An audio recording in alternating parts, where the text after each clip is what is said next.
Understanding PDA. Mental Health by RINEHART. I'm going to do one of my classic multi-part columns over the next few months on PDA, referred to by some as pathological demand avoidance and by others as pervasive drive for autonomy. There has historically been little understanding of PDA in Australia, but it's building now, although its basis and the best approach are still being debated by some. What is it? PDA has been defined as a profile within the autism spectrum. It's a neurodevelopmental condition, which means people are born that way and don't manifest it later in life. It is present in a proportion of people with the AUDHD diagnosis, autism and ADHD. It was first suggested in the 1980s, so understanding hasn't been around for a long time. At its core, the belief is that anything that is perceived as a demand immediately sparks anxiety. Anything that threatens their control triggers anxiety and becomes something that they will avoid doing.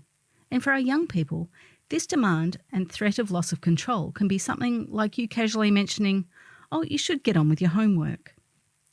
Demands can be both external and internal and may include directions given by another person, signs, written instructions, timetables, star charts and menus, implied rules, praise, thirst, hunger, and the need to use the toilet, getting up, washing, dressing, hobbies, and friends. Core features of PDA. While demands from within and without may be a trigger for PDA people, there are common behaviours that help to identify it, such as the thinking that it is anxiety-driven. Anxiety can manifest in many ways. My column in the March diary, What is Fight, Flight and Freeze, provides an explainer on this topic. Other features of PDA are a strong need for control and predictability. They will use a range of social tools such as distraction, humour and role play to achieve this. They can appear quite sociable, which is often why this type of autism doesn't get picked up immediately, and act confidently at times, but their social understanding is limited. They also do not see or respect social hierarchies, such as parents, schools or police. Their mood swings can seem extremely abrupt, but are often linked to a perceived demand. They may use imagination and role play to avoid or cope with intense feelings. They will also exhibit intense interests, which is also common in other autistic profiles. School, family and burnout. PDA people also tend to experience higher levels of school can't. This is where they become so overwhelmed by stress and other pressures that they find it difficult or often impossible to attend. They may also have problems following routines or suggestions from others and have difficult relationships as they are perceived to be defiant or rude. If these perceived problems are not addressed, they may experience burnout or even shut down from chronic anxiety. For the families of these young people, they can become exhausted and frustrated as the young person will often agree to something but, just as the time comes, try and back out with a myriad of justifications. Their young person can become explosive and experience a crying meltdown or even a mental shutdown, freeze mode. When kids are younger, it's often not as evident. Kids can be amazing maskers of their inner world as long as they're getting what they need to a degree.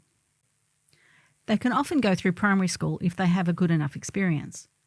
Some burn out early, but a lot manage to push through. Often, when a young person is brought to me, they are in burnout. Parents only reach out because their young person has moved into intense school can't, is having frequent meltdowns, big anger outbursts, or selective mutism. And the pressures of high school and puberty do not help. The transition into Year 7 is rough, and adding teenage hormones into the mix is often the beginning of these problems. But some manage to weather the storm of hormones and pressures. I had one client who made it to Year 12 before burnout, and they withdrew. There are processes I go through with new clients if they come to me with burnout, because it's not always PDA. When they have spent so much time in fight or flight, their nervous system can't rest. They can't take on anything new. They are flooded with stress hormones and in a complete deficit of any of the neurotransmitters we need for well-being. They have no tolerance for anything. During those early sessions, it's just about building our relationship and trust, teaching them why their system is responding like that, and getting parents okay with the idea that we just need to begin the healing journey.